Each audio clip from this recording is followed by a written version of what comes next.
All right, we're going to get started. We're going to be at the front, facing the back. Everything's going to be reversed today, and we're starting with a flying ab wheel. I want your thumbs on top of the carriage, fingers underneath the carriage for the less weight into those wrists. I want you to get up on those toes, holding that push-up.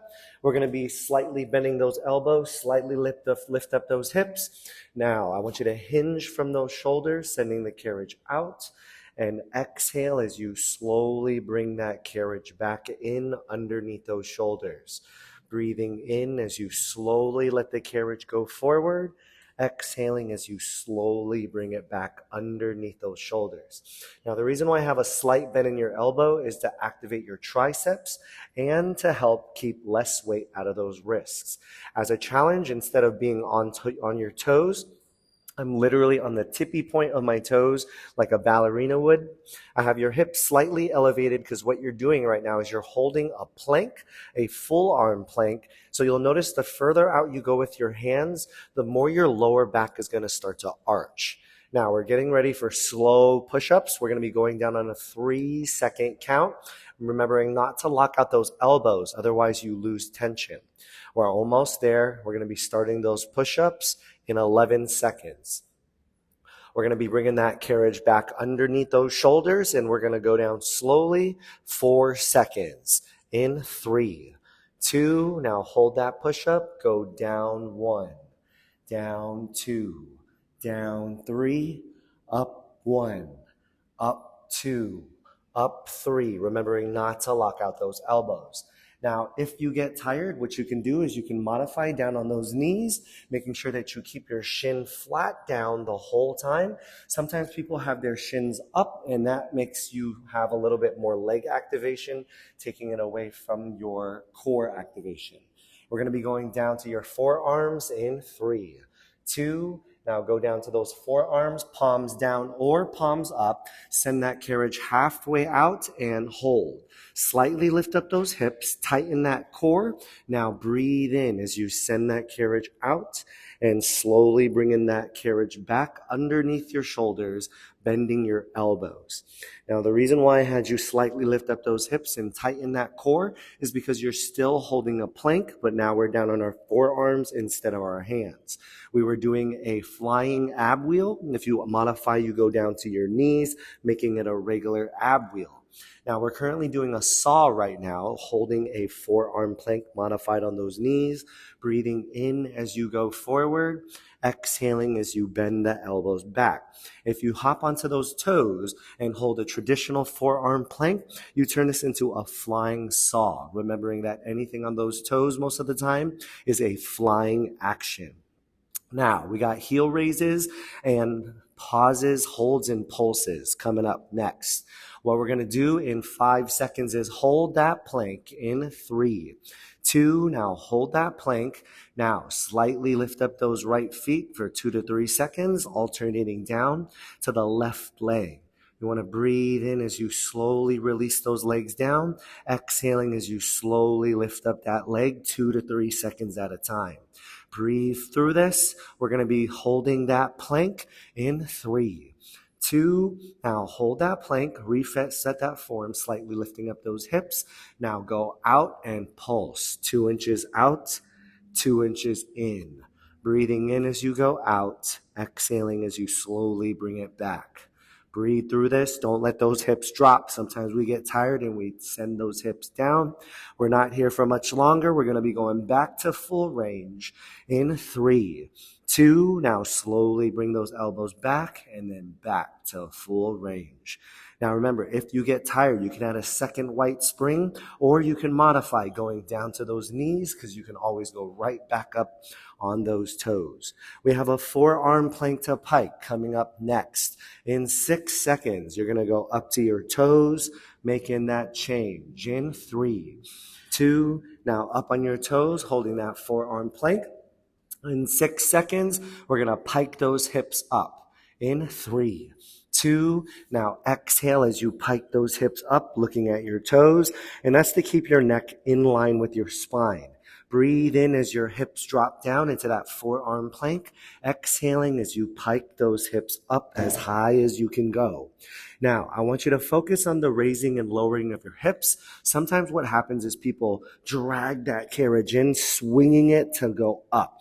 But I want you to think about a fire burning underneath your belly button, and you're lifting that belly button up to avoid getting burned. Now, to modify, you can go up to your hands. Again, holding the side of the carriage will help alleviate some of that stress through your wrist. Slight bend in those elbows to activate those triceps. Now, you can always go onto 2 white springs, and how that helps is it helps pull the carriage in at a faster rate to help support you. In 7 seconds, we're going to hold that pike halfway up in 3, 2, now hold up, looking at your toes. Breathe through this. We're going to be pulsing 2 inches down in 3, 2, now 2 inches down, and then 2 inches up.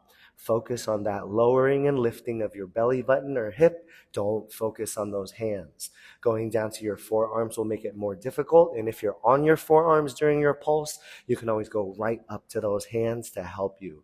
We're going to be going back to full range, piking up first in 3, 2, now pike up, and then slowly back down to full range. We have a Panther coming up next. You're going to stay on your hands and toes. If you're down on your forearms, you're going to come right up to that push-up. Making that change in 3, 2, now hold that push-up. I want a slight bend in your elbow. Slightly lift up those hips. Now, bend your knees underneath your hips, focusing on the bending of your knee and straightening of your knee. Sometimes people use their arms or think about them and they drag that carriage in way too fast. But I want you to just think about those knees. Exhaling as you bend those knees underneath your hips. And then breathing in as you're straightening out your legs forward. Now, if you need to modify, you can bring it in, adding that second white spring, like I said, and that'll give you a little bit more support. And if you're tired, it'll help keep you going slow. There's nothing wrong with modifying. It will help you keep your form and help you keep going in that slow, continuous motion. We have knee dips coming up next. You're going to be bending your knees underneath your hips and then going up and down with those knees for knee dips. 5 seconds. Making that change in 3, 2. Now bring those knees under those hips.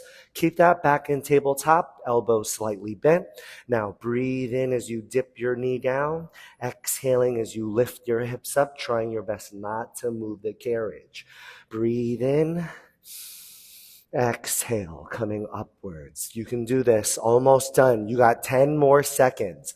We're going to be lifting up those hips and sending that carriage forward, making that change in 3, 2. Now lift up those hips and send that carriage out in front of you and then back to full range. Now, the reason why I'm moving a little bit with those hands is because I'm kind of sweating and it's kind of making me slip all over the machine. That's why I bring towels to class sometimes to help out clients, because I actually see them wiping their hands off of their clothes. Now, we have that kneeling Panther at the back in 6 seconds. 1 white spring in 3, 2. Now go down on 1 white spring. We're going to be kicking ourselves to the back. Once you're at the back, I want you to have your hands on the side of that platform, knees together if you need support against that strap. Now, we're going to be in a modified push-up on your knees, sending your legs behind you. I want you to hinge from those shoulders, letting that carriage take you back. Now, we're going to squeeze those lower abs to bring the knees underneath your hips. You want to exhale as you squeeze those lower abs forward, bringing those knees directly under your hips, no more than just underneath your hips. Now, if you need to modify, what you can do is bring those shoulders over your hands, and that will help you modify because you're closer to the back of the platform with less resistance and tension of your body being pulled back. If you want it harder, go out further, hinging from those shoulders, keep that slight bend of that elbow, exhaling as you squeeze your lower abs. Now, We have those holds and pulses coming up next. What we're going to be doing is we're going to send ourselves halfway out for a hold, making that change in 3, 2, now knees behind you, send that carriage halfway back and hold. Your back is currently arched, so I want you to flex your stomach, and you'll notice that your knees move forward a bit. Now pulse, 1 inch in, 1 inch out. Focus on those lower abdominal muscles. I know that your knees are moving and they're against the strap, but I want you to engage that core, those lower 7th and 8th packs, and squeeze them to bring it in. We have a Nighthawk coming up next. You're going to go down to your left forearm facing the make it shake sign in 3, 2, now bring that carriage in. Tuck that left forearm in front of the platform strap. We have weights down underneath the machine if you'd like to use them. Your knees are going to be stacked on the carriage, right hand up into the sky. Now lift those left obliques up and thread that needle, lifting up your left oblique and crunching inward with your left knee on top of that carriage. Now, what I'm doing is I'm exhaling as I thread the needle, lift up that oblique, and crunch inward with that left leg or knee on that carriage. Now, if you get tired, what you can do is you can hold that side plank, and you can just hold and thread the needle. I like to look up at the sky, just because that's the way that my body's aligned instead of looking forward. You got to make sure that your forearm is planted down the whole time instead of leaning into that elbow. We're not here for much longer. 5 more seconds. Other direction in 3, 2. Now switch. We're going on that right forearm facing the B-fit wall. Tuck that elbow and forearm in that strap. Left arm up. Lift that oblique. Now I want you to thread the needle as you lift that right oblique, crunching inwards with your right knee. Breathe in as you release your arms out. Exhaling as you thread, lift, and crunch. I like to stack my left foot over my right when I'm in this direction. Basically, the leg that's on top is the one that is on top of the foot.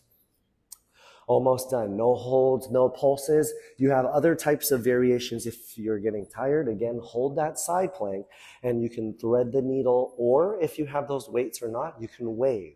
Arms out over your head and right to that outer thigh, just depending on what you want to work on. You can always add the 2 together just to get a little bit of a variation.